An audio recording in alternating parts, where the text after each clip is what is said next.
안녕하세요. 미국 주식론 대학이 미준입니다. 11월 18일 오늘의 미국 주식 뉴스를 시작합니다. 미전 패밀 여러분들 즐거운 마음으로 멋진 금요일 만들어 가고 계신지 모르겠습니다. 자, 이렇게 금요일 밤에도 함께 해주신 모든 분들께 감사의 말씀을 먼저 드립니다. 어제 많은 분들께서 댓글을 남겨주셨는데요. 그 중에서 여러분들과 공유하고 싶은 내용이 있어서 소개드립니다. 해유민님께서 남겨주신 댓글이고요. 감사합니다. 매일 학교 가는 길에 운전하며 듣고 있는 대학생입니다. 하나 궁금한 걸 여쭤볼까 해요. 차지포인트 미래 주가가 궁금해서 계산해 보려 하니 아직 적자 기업이라 P 레이쇼가 0이더라고요. 이런 상황에서는 어떻게 미래 주가를 계산해 볼 수 있을까요? 라는 질문을 던져주셨습니다. 비단 차지 포인트 뿐만이 아니라요, 많은 성장 기업들이 적자일 경우가 굉장히 많잖아요. 그래서 미래를 바라보면서 투자하는 성장 주식들은 사실 그 밸류에이션을 책정하기가 굉장히 어려운 부분이 있습니다. 특히 이제 P 레이쇼라는 것은 P는 여기서 시가총액을 얘기하고요, E는 순이익이거든요. 따라서 순이익에 비해서 시가총액이 몇 배 정도 올라가 있는가를 봐야 하는데, 사실 순이익이 아직 적자인 기업은 P 레이쇼가 나올 수가 없죠. 자, 이런 경우에는 P 레이쇼 대신 PS 레이쇼라는 게 있습니다. 자, 잠깐 차지 포인트를 예를 들어서 보여드리면요. 여러분들 차지 포인트 페이지 오셔서 여기 밸류에이션 탭을 클릭을 하시면 여러 가지 밸류에이션에 관련된 지수가 나와 있는데, 보시는 것처럼 차지 포인트 같은 경우는 아직 적자 기업이기 때문에 대부분의 블랭크로 남겨져 있습니다. 하지만 밑에 부분에 보시면 Price to Sales Ratio라는 게 있거든요. 자, TTM이라는 것은 이제 Trailing 12 Months의 약자죠. 지난 12개월을 기준으로 했을 때 차지 포인트는 12개월 동안 만들어낸 매출에 비해서 12.8배를 줘야 살 수 있는 기업이고요. 자, 포워드를 보시면 9.11이 나옵니다. 그 얘기는 이제 애널리스트들이 전망할 때 앞으로 1년 동안 만들어낼 것으로 기대되는 매출에 비해서는 9.1배 정도 올라가 있는 상황이다. 이렇게 정리가 가능하거든요. 자, 이 PS 레이쇼를 가지고 우리가 적정 주가를 책정해 보는 방법을 잠깐 소개를 드리면요. 자, 다시 올라가셔서 어닝 탭을 클릭하시면 여기에 어닝즈 에스티메이트이 있습니다. 자, 어닝즈 에스티메이트라는 것은 어닝의 예측치잖아요. 그 밑에 조금만 내려가시면 이제 앞으로 2030년까지 차지 포인트가 만들어낼 것으로 기대되는 EPS 전망치가 나와 있고요. 밑으로 조금 더 내려가시면 앞으로 10년간 차지 포인트가 만들어낼 것으로 기대되는 매출의 전망치가 쭉 나와 있습니다. 자, 이 매출의 전망치는 그냥 시킹 알파가 만든 수치는 아니고요. 옆에 보시면 이제 애널리스트의 숫자가 나와 있죠. 예를 들어서 2023년 같은 경우는 20명의 애널리스트가 전망치를 내놨고요. 그 중에 가장 낮은 전망치는 457.57 밀리언, 가장 높은 전망치는 505 밀리언이 나와 있고요.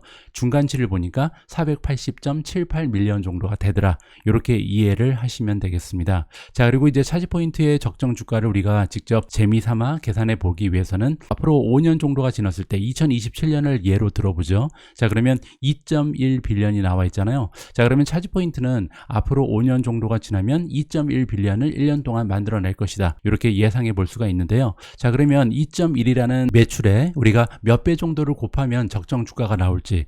자, 그러면 아까 차지 포인트는요, 앞으로 향후 1년 동안 만들어낼 매출에 한 9배 정도를 줘야 살 수 있는 주식이라 그랬잖아요. 하지만 성장 주식이기 때문에 밸류에이션이 굉장히 높은 편입니다. 따라서 9배라는 높은 PS 레이쇼를 영원히 유지할 수는 없겠죠. 따라서 앞으로 5년 정도가 지나면 9배 정도의 형성되어 있는 PS 레이쇼가 조금씩 떨어질 것이다. 이렇게 우리가 예측을 해볼 수가 있거든요. 자, 그 얘기는 2.1에다가 9를 곱하기는 좀 어렵다. 이렇게 설명을 드릴 수가 있고요. 자, 그러면 다른 주식을 체크해 보죠. 테슬라를 한번 살펴볼까요? 자, 다시 밸류에이션으로 오셔서요. 밑으로 내려가시면 PS 레이쇼가 나와 있는데, 테슬라 같은 경우는 지난 12개월 동안 만들어낸 매출의 7.7배 정도의 지금 시가총액이 형성되어 있고요. 앞으로 다가오는 1년 동안 만들어낼 매출에는 7배 정도의 멀티플이 형성되어 있습니다. 따라서 차지 포인트 같은 경우는요, 테슬라처럼 엄청난 성장을 거듭하고 있는 기업에 비해서 높은 PS 레이쇼를 부여받기는 좀 어렵겠죠. 그래서 제가 볼 때는 앞으로 5년 후에 2.1 빌리언이라는 매출에다가 7배 이하를 곱하는 것이 좀 안전한 적정 주가의 산출 방법이 아닐까 합니다. 따라서 저 같은 경우는 곱하기 한 6배 정도를 하는 게 어떨까 생각을 합니다. 그렇게 되면요, 12.6이라는 숫자가 나오는데 이게 이제 시가총액이잖아요. 아까 차지 포인트의 페이지로 다시 돌아오셔서 서머리를 클릭하시면요, 지금 현재 차지 포인트가 가지고 있는 시가총액 규모가 나옵니다. 4.65 빌리언이잖아요. 따라서 아까 우리가 계산해 보니까 5년 후에 차지포인트가 만들어낼 것으로 기대되는 예상 시가총액은 12.6 빌리언이었죠. 따라서 나누기 4.65를 하면요. 4.65 앞으로 주가가 한 2.7배 정도 올라갈 가능성이 있다라고 긍정적인 전망을 해볼 수가 있습니다. 물론 이제 이러한 그 수치가 맞아 떨어지기 위해서는요, 애널리스트들이 전망했던 매출의 기대치가 계속 달성이 돼야 되고요. 그리고 우리가 계산했던 것처럼 아까 차지 포인트에 한 6배 정도의 멀티플을 부여했잖아요. 그래서 앞으로 5년 정도가 지났을 때 차지 포인트가 매출에 비해서 6배 정도의 멀티플을 확보할 수 있어야 한다. 이렇게 정리를 드릴 수가 있겠습니다. 해유미님 보내주신 질문에 대해서 제가 나름대로 좀 쉽게 설명을 드리려고 노력을 했는데요. 이해가 가셨는지 모르겠습니다. 앞으로도 여러분들 궁금하신 점 댓글을 통해서 남겨주시면요, 제가 이렇게 방송을 통해서 아니면 댓글을 통해서 여러분들과 소통할 수 있도록 하겠습니다. 11월 18일 보내드리는 오늘의 미국 주식 뉴스 바로 시작합니다. It's sunny, no nuts.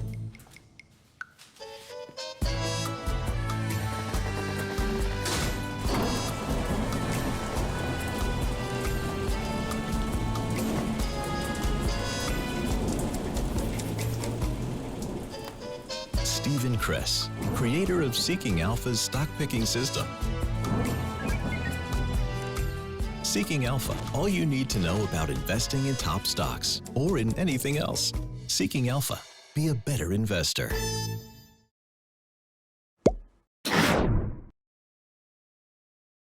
오늘은 시간이 많이 지체돼서요, 바로 첫 번째 뉴스로 들어가도록 하겠습니다. 자, 이번 기사의 제목을 보시면 Yield Curve Invert라는 얘기가 나오는데요, 장단기 국채금리의 역전 현상을 얘기합니다. 1982년 이후에 가장 심화되고 있다라는 뉴스가 발표되고 있는데요, 자세한 내용을 좀 설명드리도록 하겠습니다. 자, Yield Curve Inversion, 이게 이제 우리가 보통 얘기하는 장단기 국채금리의 역전 현상인데요, 이제 2년 국채 그리고 이제 10년 국채 금리를 가지고 보통 이 인버전을 계산합니다. 자, 보통은요, 장기 국채 금리가 단기 국채 금리에 비해서 더 높겠죠. 왜냐하면 국채라는 것은 이제 돈을 빌려주는 거잖아요. 오랫동안 돈을 빌려주면 당연히 이자율이 높은 것이 상식적이죠. 자, 그런데 지금 현재는요, 단기 국채 금리가 오히려 장기 국채 금리보다 더 높은 현상, 그래서 인버전이 나타난다, 이렇게 이해가 가능합니다. 자, 그런데 이 장단기 국채 금리의 현상이 나타났을 뿐만 아니라 지금 40년 만에 가장 심화되는 모습을 보이고 있다라는 기사입니다. 자, 지금 보시면 2년 국채금리, 10년 국채금리를 비교해 보면요, 마이너스 66 베이시스 포인트라고 나와 있죠. 얘기는 0.66%거든요. 따라서 0.66% 정도 2년 국채 금리가 10년 국채 금리보다 오히려 더 높다, 이렇게 이해가 가능하고요. 1982년 이후에 가장 심화되는 그런 모습이라고 합니다. 자, 그리고 불길한 점은 뭐냐면 역사적으로 봤을 때 이렇게 오랫동안 인버전, 장단기 국채 금리의 역전 현상이 나타나게 되면 그 뒤에는요, 항상 경제가 망가지는 경향이 있었다. 따라서 리세션이 거의 10중 8구는 따라왔다. 이렇게 우리가 역사적인 사실을 살펴볼 수가 있을 것 같습니다. 자, 지금 보고 계신 그래프가 바로 장단기 국채 금리의 역전 현상을 한눈에 우리가 살펴볼 수가 있는데요, 10년 국채 금리에서 2년 국채 금리를 뺀 수치거든요. 보통은 10년 국채 금리가 더 높기 때문에 10년 빼기 2년은 항상 0보다 위에 올라가 있겠죠. 자, 그런데 이 7월부터 지금까지는 계속해서 2년 국채 금리가 10년 국채보다 더 높기 때문에 마이너스를 보이고 있습니다. 그리고 그 경향이 계속해서 심화되고 있잖아요. 따라서 이 그래프를 봤을 때 아마도 다가오는 미래에 리세션이 발생할 가능성이 굉장히 높다라고 예측이 가능한 거죠. 자, 과거 역사를 봤을 때 이렇게 오랫동안 국채금리의 역전 현상이 나타나게 되면요, 그 뒤에는 반드시 성장의 둔화가 나타났었고, 그 얘기는 이제 리세션이 나타났다는 거죠. 리세션이 나타난 다음에는 항상 연준에서 레이트를 깎았다, 금리 인하가 나타났었다라고 역사적인 사실을 이야기해주고 있습니다. 보통 이제 국채금리의 역전 현상이 나타나고 그리고 나서 리세션이 나타나는 데는요, 평균적으로 22개월 정도가 걸립니다. 따라서 내년 말쯤 되면 미국 경제가 리세션으로 빠져드는 것이 아닌가, 이렇게 우리가 좀 걱정을 해볼 수가 있는 거죠. 물론 이렇게 리세션이 나타나게 되면 연준 입장에서는 피봇을 할 수밖에 없겠죠. 피봇이라는 것은 지금 현재는 기준금리를 쭉 올리고 있는데 결국 기준금리가 올라가는 것을 멈추고 다시 떨어질 가능성도 있다. 따라서 여러 가지 악재는요, 다른 호재를 불러올 수밖에 없다. 이렇게 사이클이 형성된다는 것을 이해하면서 우리가 투자를 진행해야 할 것 같습니다. 자, 다음으로 공유드릴 기사는요, 시장의 상황에 관련된 굉장히 흥미진진한 기사입니다. 자, 리테일 트레이더라는 얘기가 나오는데, 리테일이 이제 우리 같은 개인 투자자들을 얘기하죠. 개인 투자자들이 최근에 이제 주식시장이 상승할 때 굉장히 많이 주식을 매도했다라는 소식이 전해지고 있습니다. 자, 자세한 내용을 보시죠. 자, 리테일 트레이더들이 덤프했다는 것은 버렸다는 겁니다. 그래서 굉장히 많은 메가테크 기업들의 주식을 이번에 던져버렸다. 지난 한 주 동안 그랬다라고 지금 발표가 나고 있고요. 어느 정도로 주식을 많이 팔았냐면 2020년 3월 달에 팬데믹이 발표되고 나서 이제 엄청난 주식의 셀링 현상이 나타났잖아요. 그때 이후에 가장 커다란 규모로 매도 현상이 일어났다라고 JP 모간이 그 통계를 알려주고 있습니다. 자, 여기 넷 베이시스라는 얘기가 나오는데요. 넷 베이시스는 뭐냐면 매도가 있고 이제 매수가 있을 거 아니에요. 그러면 매도에서 매수량을 빼고 남아있는 순 매도를 얘기합니다. 자, 그러면 순 매도량을 기준으로 했을 때 개인 투자자들이 지난 한 주 동안요, 무려 3.1 빌리언 정도의 가치가 있는 주식을 내다 팔았다고 합니다. 31억 달러니까 엄청나게 많은 주식을 순 매도한 거죠. 자, 5일 동안 이러한 현상이 일어났고요. 가장 많이 순 매도가 일어난 종목은 아마존, 애플, 그리고 AMD, 엔비디아로 밝혀지고 있습니다. 자, 이렇게 순 매도 현상을 이끌었던 단 하루가 있는데요. 엄청나게 많은 순 매도가 11월 10일 단 하루 만에 일어났고요. 여러분들 기억하실 텐데 11월 10일 날 주식이 엄청나게 껑충 뛰어 올랐잖아요. 그때 나스닥은 7% 이상 폭등을 하는 날이었습니다. 그때 개인 투자자들이 무려 26억 달러 정도의 가치가 있는 주식을 내다 팔았다라고 보도가 되고 있는 거죠. 자, 넷 베이시스로 봤을 때 지금 아마존 같은 경우는 순 매도가요, 657 밀리언 정도가 나타났고 지금 일주일 만에 그랬다는 겁니다. 애플 같은 경우는 지난주에 612 밀리언의 순 매도가 나타났습니다. 자, 밑으로 내려가시면 엔비디아가 나오는데요. 지금 순 매도가 408 밀리언 정도 지난 한 주 동안 일어났고요. AMD는 507 밀리언이나 되는 순 매도 현상이 나타났습니다. 반면 메가테크 기업들 중에서 순 매도가 아니라 순 매수 현상이 나타난 기업이 두 개가 있습니다. 그 얘기는 이제 매도량보다 매수량이 더 많았다는 거죠. 두 기업은 하나는 알리바바고요. 또 하나는 메타 플랫폼입니다.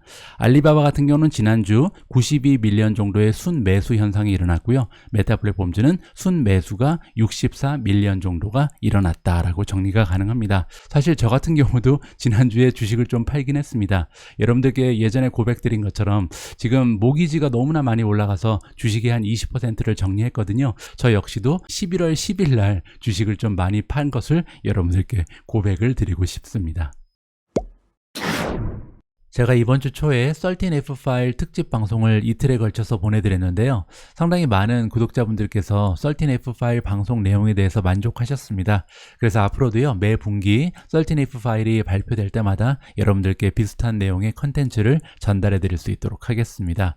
자, 이번 기사를 보시면요, 13F 파일이 좀 늦게 제출된 기업이 있는 것 같습니다. 빌 밀러인데요. 세계적인 투자자 빌 밀러의 투자 현황을 우리가 좀 살펴봐야 할 것 같습니다. 자, 밸류 인베스터로 유명한 가치 투자자죠. 빌 밀러는요, 그가 가지고 있었던 대부분의 탑 홀딩을 바꾸지 않고 유지하고 있다라고 기사가 전달을 해주고 있고요. 빌 밀러의 탑 10을 좀 보도록 하겠습니다. 가장 많은 비중을 차지하고 있는 주식은요, 지난 분기에 이어서 같은 주식인데 오빈티브라는 에너지 주식입니다.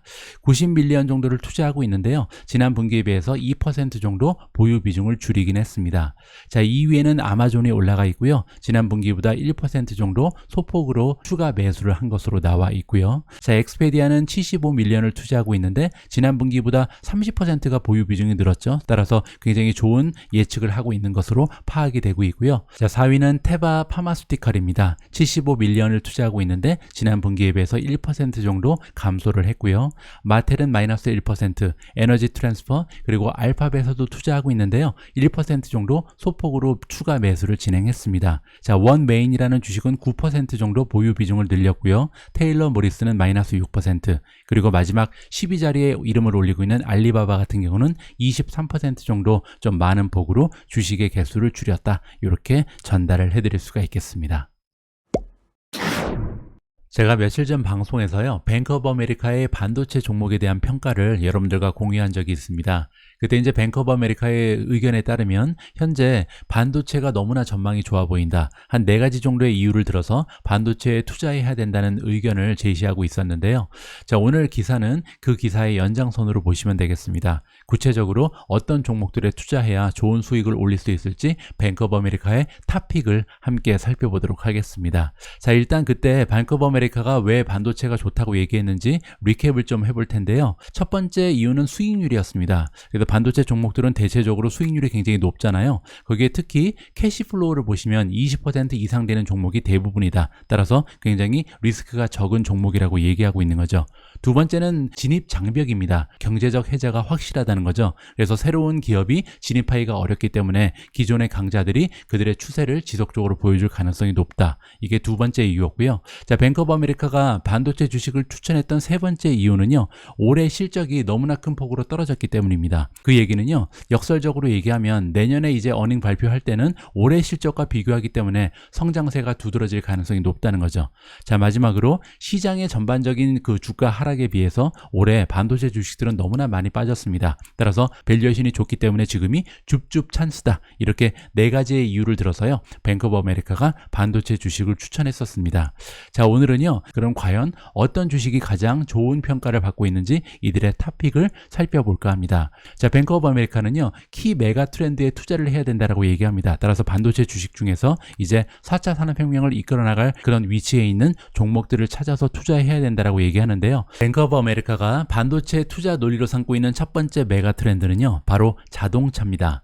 왜냐하면 그들의 의견에 따르면 앞으로 가까운 미래 모든 자동차는요. 프리미엄 전기차의 모습을 띠게 될 것이다. 이게 무슨 얘기냐면 지금 현재 자동차와 달리 앞으로 미래의 자동차는요. 굴러다니는 전자제품, 어떻게 보면 굴러다니는 컴퓨터의 모습을 띠게 될 것이다. 그 의미는 엄청나게 많은 반도체가 자동차에 들어가게 된다. 이렇게 우리가 이해를 해볼 수가 있거든요. 자, 이러한 추세에서 많은 수혜를 입을 수 있는 반도체 종목이 나타나게 될 텐데 가장 커다란 수혜주는요. 온 세미컨덕터다라고 얘기하고 있습니다.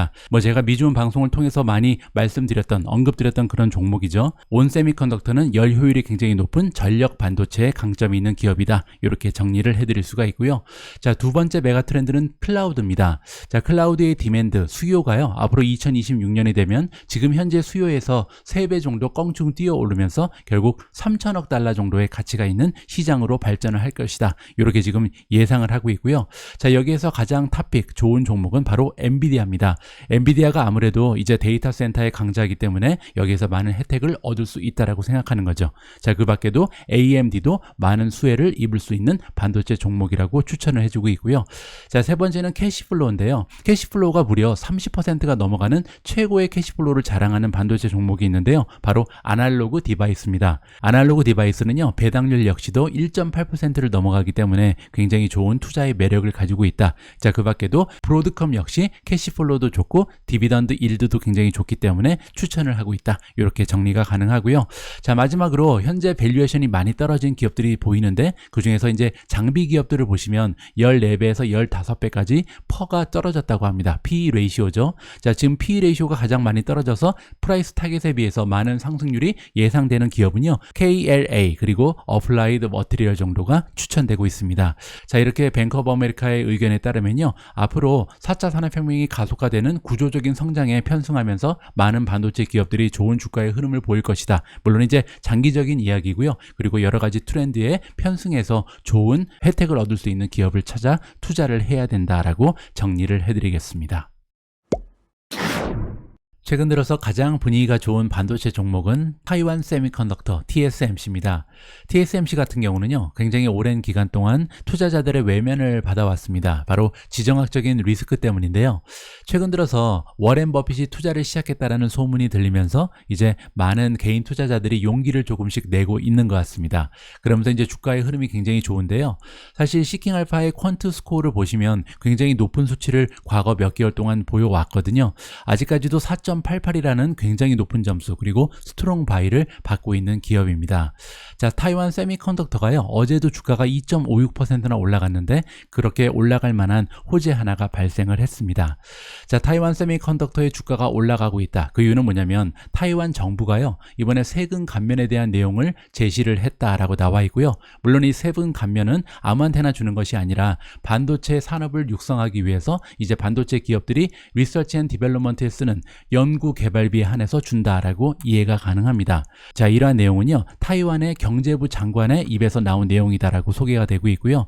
자, 타이완은 계속해서 어떠한 목표를 가지고 있냐면 현재 그들이 가지고 있는 경쟁력을 유지해야 한다라고 얘기하고 있습니다. 자, 이게 무슨 얘기냐면 최근 들어서 미국도 그렇고요, 일본 그리고 한국 쪽에서 반도체 기업들에 대한 혜택을 증가시키고 있거든요. 따라서 타이완도 가만히 앉아서 당할 수는 없다. 자, 지금 현재 세계의 정세를 보면 굉장히 중요한 시점에 와 있다라고 얘기합니다. 타이완 역시도 계속해서 앞으로 나아가야 한다. 그래서 연구 개발 쪽을 계속해서 육성해야 된다라고 경제부 장관이 이야기를 하고 있습니다. 자, 그리고 한마디 덧붙였는데요. 뭐라고 얘기하냐면 단순히 세금을 감면해 주는 데서 그치지 않을 것이다. 그래서 굉장히 커다란 혜택을 TSMC를 비롯한 많은 반도체 기업들에 주면서 이 반도체 기업들을 육성해 나갈 것이다. 완전히 100% 지원해 줄 거라고 굉장히 좀 큰 소리를 쳤습니다. 자, 그러다 보니까 아무래도 TSMC의 분위기는 굉장히 좋아졌겠죠. 그래서 지금 현재 좋은 주가의 흐름을 이어나가고 있다. 이렇게 정리를 해드리겠습니다. 자, 최근 들어서 기사에 매일매일 등장하는 사람이 있습니다. 바로 테슬라의 일론 머스크인데요. 어제 방송에서 전달해드린 것처럼 최근에 나는 CEO 역할 하기 싫다, 나는 테크니션, 엔지니어다 라는 얘기를 하면서 많은 사람들의 관심을 받았던 일론 머스크가요, 이번에는 테슬라의 후계자를 이미 결정했다라는 기사가 나면서 많은 관심을 또 받고 있습니다. 자, 이번에 테슬라의 후계자 얘기가 나온 이유는 뭐냐면요, 테슬라의 다이렉터인 제임스 머독이라는 사람이 있는데 이 사람이 현재 그 법정에서 증언하는 과정에서 이런 얘기가 등장했다라고 기사에서 알려주고 있습니다. 자, 머독의 증언 내용에 따르면요, 일론 머스크가 최근 몇 달 동안 그 뒤를 이을, 그러니까 미래 CEO를 이미 결정했다는 거죠. 테슬라의 후계자를 이미 결정해 놓은 사항이다라고 주장을 했습니다. 자, 우리의 친구 진 머스터가 등장합니다. 루프벤저즈의 애널리스트인 진 머스터가 뭐라고 얘기했냐면요, 자, 이 정도의 규모가 있는 커다란 기업의 이사회는요, 반드시 CEO의 석세션 플랜을 가지고 있어야 된다. 따라서 누가 이제 앞으로 CEO가 될 건지 계획이 다 세워져 있어야 된다라고 얘기하는 거죠. 만약에 그런 계획이 없다면 굉장히 책임감이 없는 거다라고 이야기하고 있습니다. 따라서 놀라울 것이 하나도 없다는 거죠. 자, 이렇게 커다란 결정은 사실 몇 년 전부터 이미 세워져야 한다라고 이야기를 해주고 있습니다. 자, 그래서 진 머스터가 생각하기로는요, 테슬라는 아마도 한 2-3년 이후에 CEO 발표가 있을 것이다. 그 얘기는 다시 얘기하면 일론 머스크가 앞으로도 한 2-3년 정도는 테슬라를 이끌어 나갈 것으로 기대한다. 이렇게 정리가 가능할 것 같고요. 여러분들 중에 혹시 뭐 테슬라는 좋은데 일론 머스크가 마음에 안 든다, 그러면 한 2-3년 정도만 기다리시면 좋을 것 같고요. 저 같은 경우는 사실 일론 머스크는 굉장히 매력적인 사람이라고 생각을 합니다. 가능하면 좀 오랫동안 CEO로 남아줬으면 좋겠는데 몇 년이나 테슬라를 이끌어 나갈지 지켜봐야 할 것 같습니다. 다음으로 전달해드릴 소식은 구글 관련된 뉴스인데요. 구글 맵이 업데이트를 했다라고 합니다. 한국에 계신 분들은 아마 구글 맵을 많이 사용하지 않으실 걸로 제가 알고 있습니다. 구글 맵이 잘 작동하지 않거든요, 한국에서는. 하지만 제가 예전에 지냈던 동남아도 그렇고요, 이곳 유럽에서도 구글 맵의 존재감은 독보적입니다. 정말 많은 사람들이 사용하는 게 구글 맵이거든요. 자, 이번에 구글 맵이 신선한 기능을 여러 가지 추가했다라는 기사가 발표되고 있습니다. 첫 번째는 전기 충전소에 관련된 기능이고요. 두 번째는 구글 맵과 증강현실이 연동이 된다라는 소식입니다. 마지막으로 휠체어를 타고 계신 분들이 접근 가능한 시설이 어디에 있는지 쉽게 찾아볼 수 있는 그런 기능이 추가된다라는 소식이 전달되고 있습니다. 조금만 더 자세한 내용을 보시면요, 자, 지금 구글 맵에 들어가서 만약에 우리가 충전소라고 찍으면요, 여러 가지 다양한 충전소가 이제 맵에 표시가 되겠죠. 자, 그런데 여기서 선택할 수가 있습니다. 유어 플러그라는 기능이 있는데 이게 뭐냐면요, 각 전기차가 이용하는 충전기에 그 종류가 다를 거 아니에요. 그래서 내가 지금 몰고 있는 자동차가 충전을 할 수 있는 그런 충전소만 보여달라, 이렇게 지금 분류를 할 수 있는 거고요. 또 하나는 파스트 차징입니다. 즉 급속 충전을 할 수 있는 충전소만 보여달라, 이런 식으로 해서 구체적인 내용을 살펴볼 수 있는 기능이 추가된다, 이렇게 이해가 가능하고요. 자, 또 하나는 다음 주부터 이제 이용이 가능하다라고 나와 있는데 구글 맵과 증강현실 기능이 통합이 됩니다. 그 얘기는요, 구글 맵에 나와 있는 여러 가지 시설물 그리고 상점들의 위치가 이 카메라를 통해서 표시가 된다는 거죠. 여기 나와 있는 것처럼 파크라든지 호텔, 레스토랑, 술집, 뭐 은행, ATM의 위치를요, 이제 지도상에서만 볼 수 있는 것이 아니라 카메라 안에서 이렇게 구체적으로 표시해준다. 이렇게 이해가 가능하고요. 물론 이 기능은 전 세계적으로 지금 확장되는 것은 아니고 뉴욕, 런던, 로스앤젤레스, 샌프란시스코, 토키오, 그리고 파리스에서만 일단 해당이 된다라고 나와 있습니다. 제가 나중에 런던 놀러 가면요, 이 기능 한번 사용하면서 녹화를 해보도록 하겠습니다. 자, 다음은 이제 휠체어인데요. 자, 휠체어 유저들이 접근할 수 있는 시설이 어디에 있는지 이제 모든 시설에 이렇게 의무적으로 휠체어 표시가 나오게 된다. 따라서 그 휠체어를 사용하시는 분들이 내가 지금 접근할 수 있는 그런 시설이 어디에 있는지 쉽게 파악할 수 있는 길이 열렸다. 이렇게 정리를 해드릴 수가 있겠습니다.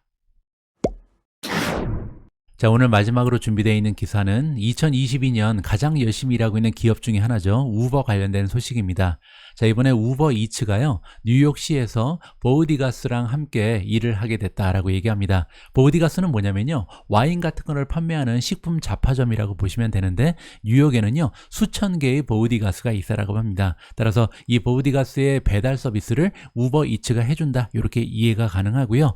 자, 고객 입장에서는 주문을 한 다음에 30분에서 60분 정도 기다리면 물건이 도착을 하게 되고요. 피는 $3 정도가 되는 것으로 나와 있습니다. 반면 상인들은요, 아무것도 비용이 발생하지 않는다. 따라서 무료로 이 서비스를 이용할 수 있다는 거죠. 이 부분이 굉장히 중요한데, 왜냐면 경쟁 기업들, 뭐 예를 들어서 고퍼프라든지 고릴라스, 그리고 도어대시 같은 경우는요, 수수료가 있는 것으로 나와 있거든요. 따라서 우버 이츠가 이번에 수수료를 완전히 제외하고요, 고객들한테만 $3의 그 피를 부과하면서 시장 점유율을 확대하기 위해서 굉장히 커다란 노력을 하고 있다. 이렇게 이해를 할 수가 있겠습니다. 11월 18일 보내드린 오늘의 미국 주식 뉴스는 여기까지입니다. 자, 이번 주에도 미중과 함께 해주신 모든 분들께 감사의 말씀을 드리고요.